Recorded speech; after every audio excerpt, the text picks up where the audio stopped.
لیکن مجھ سے ایک دوست نے کچھ دن پہلے پوچھا کہ پیدائش سے پہلے بچے کا نام رکھنا جائز ہے؟ تو میں نے انہیں کہا کہ ہاں، آپ سورہ مریم پڑھیں گے تو آپ کو اندازہ ہوگا کہ حضرت زکریا نے بیٹے کا نام پہلے ہی رکھ دیا تھا، کیونکہ انہیں یقین کامل تھا کہ رب کریم مجھے بیٹا ہی عطا فرمائے گا۔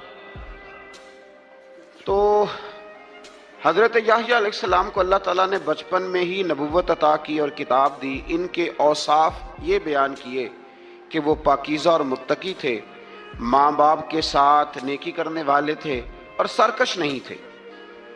ان پر سلام ہو جب وہ پیدا ہوئے، اور ان پر سلام ہو جب ان کی وفات ہوئی، اور قیامت کے دن جب انہیں اٹھایا جائے گا۔ اس سے معلوم ہوا کہ نبی کریم علیہ السلام پر یا کسی بھی نبی پر سلام بھیجنا، اور اس دن پر سلام بھیجنا جس دن اللہ تعالیٰ نے انہیں پیدا فرمایا ہے، یہ قرآن مجید سے ثابت ہے۔ یعنی آپ یہ کہہ سکتے ہیں کہ جس سہانی گھڑی چمکا طیبہ کا چاند، اس دل افروز ساعت پہ